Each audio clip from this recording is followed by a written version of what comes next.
Muito obrigada aos palestrantes. Se alguém tiver alguma pergunta, por favor, passe para as meninas que estão aguardando. Enquanto isso, eu gostaria de fazer uma pergunta aos dois.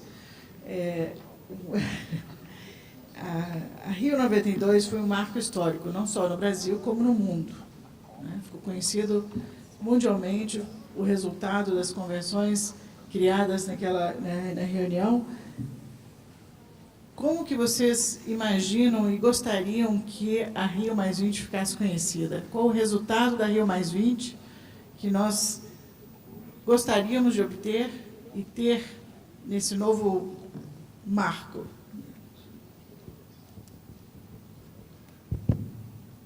É para sonhar, é isso? A gente pode fazer um pouco isso, porque Rosa, a necessidade urgente, urgentíssima, ética,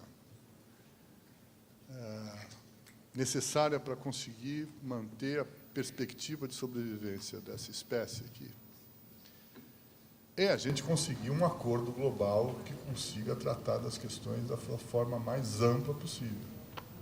Então, se em 92 nós tivemos como resultado, primeiro, um processo muito importante de mobilização da sociedade civil, uma organização forte de demonstração, milhares de iniciativas pontuais sendo inovadoras. Agora, a gente precisa de uma nova governança desse planeta, do ponto de vista político, econômico. Essa seria uma expectativa que a gente alimentou um pouco em algum lugar, aí, num certo momento, mas não acho que a gente vai conseguir. Essa é uma primeira questão. E para governança para quê? Governança para, de uma outra forma, lidar com os conflitos militares, com os conflitos sociais, com as tragédias humanas, econômicas e sociais? Não.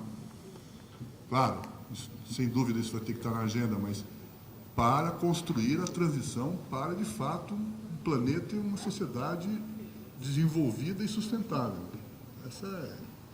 Essa era, pelo menos, continua sendo, vai ser depois da Rio+20, necessariamente, acho que meu compromisso, e o compromisso que todos nós devemos ter. Então, acho que tinha que sair. E uma coisa diferente, que não está sinalizada agora, portanto, se não está organizada agora, dificilmente a gente vai ter lá.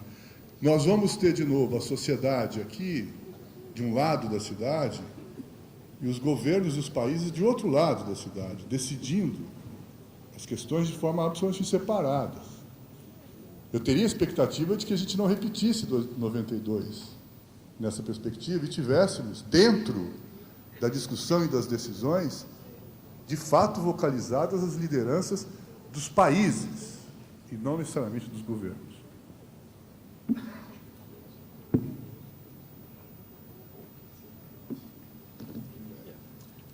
I love questions like this because I've always got to be careful how I answer them. I agree with everything Kyle said. I think he's correct. What I'd like to, I think the balance for Rio+20, if we set our expectations too high, we will accomplish everything and we will remake the planet in the image we want. We're going to fail. This is what happened in Copenhagen to some degree, to a much lesser degree. If you set the bar too high, I guarantee it won't happen. And fortunately, I wish it would, it won't. At the same time, if we just look at Rio+20 as being, well, it's just a party and nothing else, and treat it as such, nothing will happen. We have to be realistic in what we hope to get out of it. And I think we can look at moving the process forward. We look at moving the global governance forward. I think every step helps. But once again, I'd like to reiterate what I said before. I think a lot of it comes down to a lot of people sitting here. Oh, sorry. A lot of it comes down to people sitting here. I think the world spotlight will be on Rio during Rio+20. If we can show that there is movement, that there is a genuine desire to make things better, and that there are people who are working towards that, that will make this, it's not just pie in the sky, it's concrete actions. That will make this much more palatable to people. They'll see that it is possible and that we can move forward. I would very much like to see grand accomplishments. I'm not sure we're going to see those. I think we will see something incremental, and I think if we do it right, we may actually get some very good benefits out of this. And I think there is a spotlight. But again, it's been 20 years since Rio plus Rio. Not all the indicators are going in the direction we want them to as fast as we'd like them to. I think we need to move forward, but I think we need to move forward realistically. But again, I think you need to take advantage of the spotlight on the forum and really highlight what is possible. But I do think it is positive, and I think we can make steps. We just have to be realistic in what we'll accomplish. Temos uma outra pergunta para o Caio, do Maurício Moura Costa, da E2 Brasil Socioambiental. O MEB considera o Código Florestal um elemento importante para o marco regulatório da biodiversidade? Se sim, o MEB pretende se posicionar, atuar com relação à reforma do Código Florestal? O Maurício, tinha esquecido desse assunto. O MEB, como movimento, nós tivemos uma outra iniciativa. Eu acho que vocês acompanharam um posicionamento, Braulio falou disso, mas ele não deu todas as cores. O rompimento da dicotomia desenvolvimento e preservação, crescimento, agricultura e proteção e uso sustentável das florestas, se deu por uma ação fundamental de empresas e organizações da sociedade civil através do diálogo social do setor florestal. Esse setor teve a coragem, quer dizer, essa articulação teve a coragem de sair à rua com 16 pontos inegociáveis. E os 16 pontos foram negociados duramente entre as empresas e as organizações da sociedade civil, ambientalistas, não foi uma coisa simples, assim, inegociáveis com relação ao projeto dos ruralistas.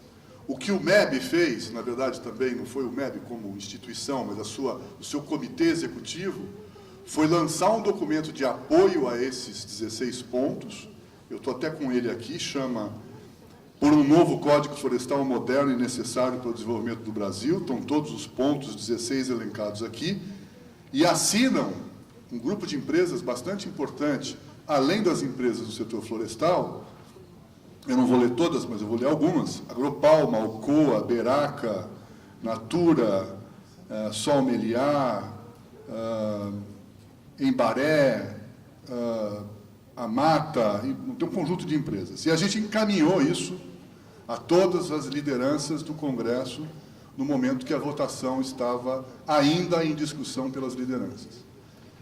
Então, se hoje, agora, com relação à estratégia para o Senado, nós vamos ter, de fato, de novo, que construir um posicionamento e avançarmos nesse processo. Esses 16 pontos continuam inegociáveis. Ou esses 16 pontos voltam afirmados pelo Senado, ou, novamente, esse conjunto de organizações e de empresas vai se manifestar, que é, de alguma forma, uma tentativa de romper a falsa dicotomia entre agricultura familiar e preservação, uso sustentável das florestas e o desenvolvimento, o crescimento, a agricultura, etc. Eu acho que a gente foi muito... Na discussão sobre o Código Florestal que nós fizemos aqui, ou pelo menos os momentos que nós fizemos, nós subestimamos coisas que aconteceram nesse processo bastante. Não sei se a gente tem a dimensão, foi a crise política mais séria do governo Dilma desde o início dele. Nenhuma delas que aconteceu depois foi tão séria, porque essa se realizou do ponto de vista da distensão entre um conjunto de bases e de apoio e de um programa de governo com o qual ela está comprometido, com o qual ela, inclusive, assinou embaixo, antes das eleições, o compromisso em vetar, se fosse presidente, as principais questões que estão no Código, e a sua base de sustentação no parlamento. Isso não é pouca coisa, isso é sério. Então, e por que aconteceu isso também? Houve, de fato, participação da sociedade, houve uma injunção, houve uma penetração dentro do processo da discussão política de posições muito diferentes. A gente não ganhou, mas eles também não ganharam. Não levaram.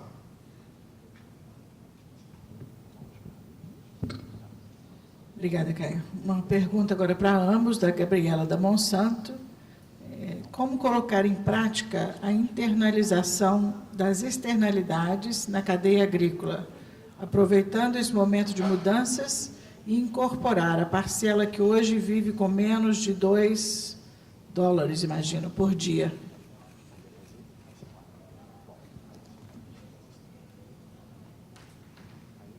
Wow, that's an easy one before it's cocktail.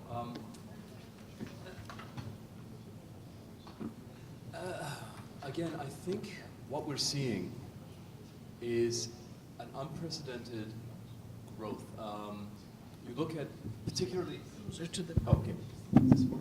Particularly when you look at, for example, China and India, you're seeing incredible... Thank you. That's better. Yeah, that's much better. You're seeing incredible numbers of people being raised out of poverty, and this will happen. Economic growth is the best way. We can't wish people out of poverty.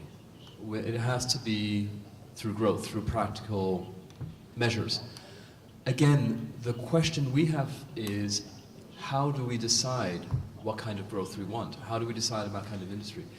If it's sustainable, and if you involve communities, if you involve the sustainable practices, ethical practices, then I believe that you can actually, that companies can spread the benefits and that things will move and that governments will, by hook or by crook, it'll be messy and ugly along the way, but people will begin to emerge. Will everyone win? No, unfortunately not. You see this even in North America. Not everyone is a winner, but everyone has the potential to be, and I think that's the issue. I think that creating the potentials is what's most important. We cannot make everyone win, but we can definitely help create that. That's through government, that's through global governance, that's through business culture, it's through everything. Taking it one step further in, how do you incorporate that into business culture, say for sustainability? If I can just sort of, if I can address that quickly. I think that needs to make sure that it's not just hiring an officer who will be the environmental officer and saying, right, go to it, they come up with these great plans and the board goes, yeah, that's nice, no, I don't think so. We need to actually make sure that there is somebody who knows what they're doing, that there are concrete plans, and that there is a buy-in from the upper management. And there's buy-in through the corporation. This involves awareness raising. It takes time, and it's messy. But really, if you have buy-in from senior management and you can explain why this is good, making the business case.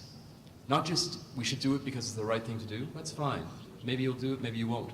But if you can make the business case and say, we should do this because it will actually be good for us, that will help. And then if you can come up with concrete plans, I think that's a way to incorporate sustainability. But bringing up the masses, I think we're seeing that happening now, but it's going to take time. It's taken 30 years for China to come where it is right now. It's got a long way to go. India is just coming up there. A lot of the countries are falling behind. It will happen in our lifetimes, but it's just going to take time if the systems don't crash first. That's the key.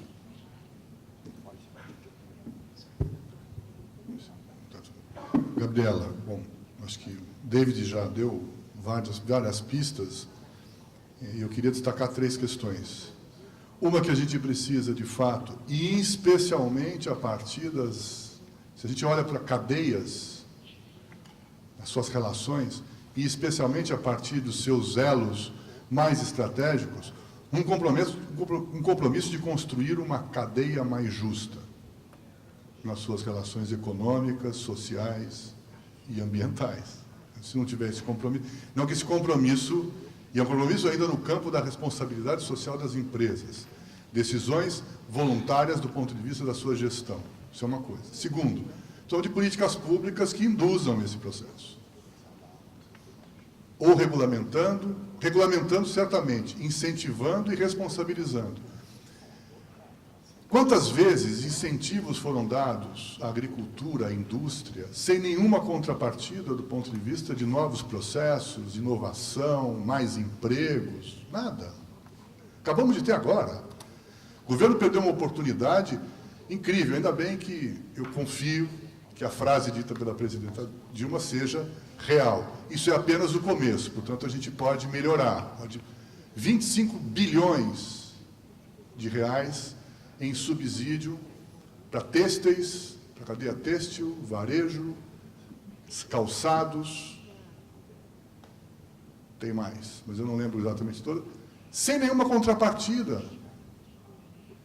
Se esses 25 bilhões forem apropriados como lucro, nós estamos cometendo um crime ao capitalizar com dinheiro público o setor privado diretamente. Agora, e se houvesse contrapartidas da geração de melhores empregos, de inovação, de fortalecimento da indústria brasileira, que daqui a pouco não existe mais da confecção, né? Você vai ter todo o processo importado, enfim, não tem competitividade para isso. É para investir na competitividade? Tem compromisso com isso? Ou o compromisso é do outro lado? Então, acho que tem essa necessidade. Por exemplo, temos que ter condicionalidades nesse processo. Quer dizer, redução de desigualdade, uma cadeia mais justa e políticas que incentivem e responsabilizem podem garantir a inclusão ao mesmo tempo que você dá conta das externalidades. Bom, não temos mais nenhuma pergunta. Eu gostaria de... David? May I ask a question? I'd like to actually ask people here, two questions, in fact, just to see. I'd just like to see from a show of hands. First of all, how many people here will come away from this with either a new awareness or some new ideas for making a change in biodiversity? Can I see a show of hands? A pergunta é quantas pessoas aqui vão sair daqui com novas ideias e novas ações. And my next question is, how many people are actually going to try to make that change? E quantas pessoas vão tentar fazer essa mudança? We'll hold you to that. Vocês serão responsabilizados por isso. Bom, muito obrigada ao David e ao Caio pela excelente apresentação e a todos pelo interesse ao assunto, importantíssimo no Brasil, nesse momento. E eu acho que eu vou um pouco além do desejo do Braulio do país não ficar a reboque. Eu acho que o Brasil tem a obrigação de liderar. Muito obrigada.